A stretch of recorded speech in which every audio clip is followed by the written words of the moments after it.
Halo teman-teman semuanya. Bayangkan sebuah masa di mana kemegahan Candi Borobudur dan Candi Prambanan baru saja dipahat. Itulah era Mataram kuno, sebuah periode emas di mana dua bangsa besar bersatu membangun peradaban di bawah bayang-bayang Gunung Merapi.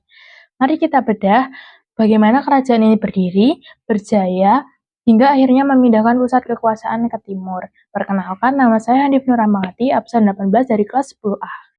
Oke, yang pertama ada daftar isi yang berupa latar belakang berdirinya kerajaan, masa kejayaan, fase kemunduran, peninggalan-peninggalan, dan serta daftar pustaka yang akan saya lampirkan di bio atau di video nanti. Oke, kita akan masuk ke latar belakang berdirinya Kerajaan Medang Mataram kuno.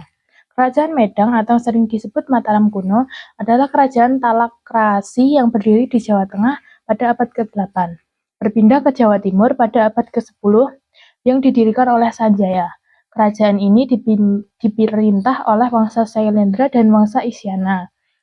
Kejayaan Kerajaan Medang pada periode pemerintah Rakai Penangkaran ke-Diah Belitung yang berlangsung selama 150 tahun atau 750 Masehi sampai 910 Masehi. Sebagai penanda puncak kejayaan dari peradaban Jawa kuno, yaitu ketika sejumlah candi dan monumen megah didirikan membentang cakrawala dataran Hudud Dataran Kewu. Candi yang paling terkenal adalah Candi Sewu, Borobudur, dan Prambanan. Wangsa Sailendra dikenal sebagai pembangun candi yang sangat hebat. Lalu sekitar abad ke-9, pusat kedutaan dipindahkan dari Jawa Tengah ke Jawa Timur oleh Empu Sindok. Penyebabnya perpindahan kekuasaan dikarenakan Gunung Merapi yang meletus parah yang menyebabkan hancurnya ibu kota Medang di Mataram, yang dikenal sebagai Pralaya Mataram. Karena bencana ini, pusat pemerintah kerajaan pindah ke arah timur. Perpindahan juga disebabkan banyak faktor seperti alam, ekonomi, politik. Pada tahun 929 Masehi, Empu Sindok memindahkan ibu kota ke Tamlang dan kemudian memindahkan lagi ke Watugaluh di daerah Jombang, Jawa Timur. Kerajaan Medang adalah kerajaan yang memiliki dua daerah di Jawa, mencakup Jawa Tengah dan Jawa Timur, dengan peninggalan prasasti yang tersebar di dua provinsi, yaitu Jawa Timur dan Jawa Tengah. Kerajaan Medang juga memiliki jalur perdagangan terbesar di Jawa Timur, yang sama dengan Kerajaan Sriwijaya di Sumatera. Lalu, kita masuk di bagian masa kejayaan pada masa Medang Mataram kuno. Yang pertama, arsitektur dan teknik sipil. Puncak kejayaan ilmu bangunan terlihat pada abad ke-8 hingga abad ke-9 melalui pembangunan candi-candi megah. Teknik kunci para arsitek disebut silpin, menguasai teknik penguncian batu atau yang disebut interlock tanpa semen yang memungkinkan bangunan seperti Candi Borobudur dan Candi Prambanan bertahan dari gempa bumi selama berabad-abad. Manajemen air. Masyarakat Mataram kuno memiliki pengetahuan hidrologi yang maju untuk membangun sistem irigasi persawahan yang kompleks, yang menjadi tulang punggung ekonomi kerajaan. Lalu yang kedua, astronomi dan matematika. Ilmu astronomi digunakan untuk menentukan waktu tanam dan pembangunan tempat suci. Orientasi bangunan, candi-candi besar dibangun dengan perhitungan astronomi yang presisi, menghadap ke tempat arah mata angin utama. Sistem penangkalan, melalui berbagai prasasti seperti prasasti Muntasyih pada tahun 907 Masehi, terlihat pembangunan sistem kalender Saka yang sangat terperinci, mencakup posisi bulan, hari, pasaran yang membutuhkan perhitungan matematika rumit. Lalu yang ketiga yaitu sastra dan epigrafi. Bidang literasi mencapai masa keemasan dengan perkembangan bahasa Jawa kuno. Penulisan prasasti pada masa Raja Dyah Balitung, penulisan sejarah dan silsilah raja dilakukan secara sistematis dalam bentuk prasasti sebagai alat legitimasi politik dan hukum. Akulturasi budaya, kemampuan intelektual dalam menyerap dan mengolah naskah-naskah Sanskerta dari India menjadi karya sastra lokal yang khas menunjukkan tingginya tingkat pendidikan di kalangan bangsawan dan pendeta.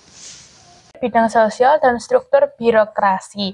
Sistem pemerintah hierarkis, pembagian wilayah yang tertata mulai dari pusat kadatuan hingga tingkat desa wanua dengan pembagian jabatan birokrasi yang jelas seperti jembatan rakryan. Selanjutnya, nomor 5 yaitu ekonomi agraris dan perdagangan. Lumbang padi memanfaatkan kesuburan tanah vulkanik di dataran Kedu dan Kewu. Mataram kuno menjadi eksportir beras utama. Perdagangan internasional memiliki berpusatan di pedalaman. Mereka menjalin hubungan dagangan dengan dinasti Tiang di Tiongkok dan Kerajaan Sriwijaya. Sungai Bengawan Solo dan Sungai Brantas menjadi jalur transportasi vital untuk membawa komoditas ke pelabuhan. Lalu kita masuk di bagian nomor terakhir, masa kejayaan, diplomasi internasional. Mataram kuno memiliki pengaruh hingga keluar Pulau Jawa. Melalui dinasti Sailendra, mereka sempat memiliki pengaruh besar di Semenanjung Malaya dan menjalin hubungan diplomatik yang setara dengan kekuatan regional lainnya di Asia Tenggara. Selanjutnya kita akan masuk ke dalam fase kemunduran. Yang pertama akibat bencana alam, yaitu letusan Gunung Merapi. Faktor paling krusial adalah letusan dahsyat Gunung Merapi.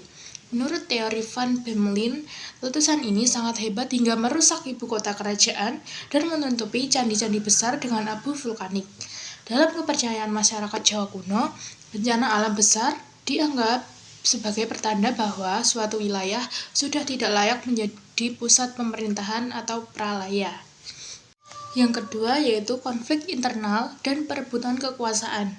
Setelah masa pemerintahan Dyah Balitung, terdiri ketidakstabilan politik. Persaingan antara keturunan Wangsa Sanjaya dan Wangsa Sailendra yang telah berpindah ke Sriwijaya terus berlanjut. Perselisihan keluarga ini menguras energi dan sumber daya kerajaan untuk memperkuat pertahanan daripada pembangunan. Selanjutnya nomor 3 yaitu kelelahan sumber daya, ekonomi, dan tenaga kerja. Pembangunan monumen keagamaan raksasa seperti Borobudur dan Prambanan dalam waktu yang berdekatan memerlukan biaya yang sangat besar dan mobilitas tenaga rakyat yang masif. Hal ini menyebabkan rakyat mengalami kelelahan fisik dan ekonomi, yang pada gilirannya menurunkan produktivitas sektor pertanian seperti padi yang menjadi tulang punggung kerajaan. Keempat yaitu masalah geografis dan akses perdagangan. Pusat kerajaan di Jawa Tengah terletak di pedalaman yang jauh dari pelabuhan utama. Sementara itu, jalur perdagangan laut di Selat Malaka dikuasai oleh Sriwijaya. Hal ini membuat Medan kesulitan bersaing secara ekonomis internasional. Perpindahan ke Jawa Timur lembah Sungai Brantas dianggap strategis karena memberikan akses yang lebih dekat ke jalur perdagangan Laut Timur. Yang terakhir yaitu fase kemunduran pada masa Medang Mataram kuno, perpindahan kekuasaan oleh Empu Sindok pada tahun 929 Masehi. Sebagai respon atas berbagai krisis di atas, Empu Sindok, pejabat tinggi di masa Raja Wawa, mengambil keputusan drastis untuk memindahkan ibu kota ke Jawa Timur. Di sana ia mendirikan dinasti baru bernama Wangsa Isyana. Meskipun identitas budayanya masih berlanjut, secara politik ini menandai berakhirnya era Mataram kuno di Jawa Tengah. Selanjutnya, kita masuk di bagian peninggalan-peninggalan pada masa Medang Mataram kuno. Peninggalan kerajaan Medang Mataram kuno pada abad ke-8 hingga abad ke-10 Masehi didominasikan oleh candi-candi megah bercorak Hindu-Buddha di Jawa Tengah dan prestasi-prestasi bersejarah pada masa itu. Peninggalan utama meliputi Candi Borobudur, Candi Mendut, Candi Sewu, Candi Kalasan, serta Prasasti Canggal, Prasasti Kalasan, dan Prasasti Mantyasih yang memuat silsilah raja. Selanjutnya, kita masuk di bagian peninggalan-peninggalan pada masa Medang Mataram kuno. Yang pertama, Candi Borobudur, candi terbesar dan bercorak Buddha. Candi Borobudur bercorak agama Buddha Mahayana. Candi ini merupakan monumen Buddha terbesar di dunia yang dibangun oleh dinasti Sailendra pada masa kerajaan Mataram kuno, sekitar abad ke-8 hingga ke-9 Masehi. Yang kedua ada Candi Prambanan, candi bercorak Hindu. Candi Prambanan bercorak agama Hindu Siwa dan merupakan kompleks candi Hindu terbesar di Indonesia yang dibangun pada abad 9 Masehi. Candi ini dikasihkan untuk Trimurti, yaitu Brahma sang pencipta, Wisnu pemelihara, dan Siwa pelebur, dengan Candi Siwa sebagai bangunan tertinggi. Selanjutnya yaitu Candi Sambisari, candi yang bercorak agama Hindu. Candi Sambisari bercorak Hindu pemujaan Siwa, yang unik karena lokasinya di bawah tanah. Sedangkan Candi Sewu bercorak Buddha Mahayana yang merupakan kompleks Buddha terbesar kedua setelah Borobudur. Lalu yang kedua yaitu Candi Sewu, candi bercorak Buddha. Candi ini dibangun sekitar abad ke-9 pada masa pemerintahan Rakai Gurung dari dinasti Sailendra. Meskipun dinasti Sailendra identik dengan Buddha, pada masa itu terjadi asimilasi dan pembangunan candi Hindu dengan penguasaan juga lazim terjadi. Selanjutnya kita masuk di bagian peninggalan yaitu prasasti. Yang pertama prasasti Canggal. Prasasti Canggal pada tahun 732 Masehi menceritakan pendirian lingga di desa Kunjarakunja oleh Raja Sanjaya. Lalu yang kedua, Prasasti Mantyasih. Prasasti Mantyasih atau Prasasti Kedu pada tahun 907 Masehi memuat silsilah raja-raja Mataram sebelum Dyah Balitung. Oke, yang ketiga, Prasasti Kalasan. Prasasti Kalasan ditemukan di Yogyakarta. Prasasti ini mencatat pendirian bangunan suci seperti Candi Kalasan untuk Dewi Tara atas permintaan keluarga Sailendra kepada Rakai Panangkaran. Yang keempat yaitu Prasasti Keluran. Prasasti Keluran ditemukan di dekat Candi Lumbung, Prambanan. Isinya menyebutkan pembuatan arca Manjur Sri yang menceritakan perpaduan unsur budaya dan Hindu, Brahma, Wisnu, dan Siwa. Yang terakhir kita masuk di bagian kesimpulan dari Medang Mataram kuno. Fondasi dan identitas. Kerajaan ini merupakan peradaban besar di Jawa Tengah yang didirikan oleh Raja Sanjaya pada abad ke-8 sekitar tahun 732 Masehi. Karakter utamanya adalah harmonisasi agama di mana Wangsa Sanjaya Hindu dan Wangsa Sailendra Buddha mampu hidup berdampingan dan membangun monumen suci secara bersamaan. Puncak kejayaan, masa keemasan tercapai melalui penguasaan pertanian yang subur dan manajemen birokrasi yang rapi.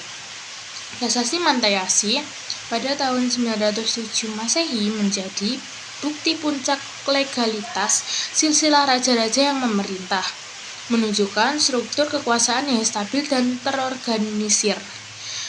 Lalu warisan fisik, peninggalan berupa candi, Borobudur, dan Candi Prambanan bukan sekedar tempat ibadah, melainkan bukti kecerdasan arsitektur dan teknologi manusia Nusantara yang diakui dunia hingga saat ini.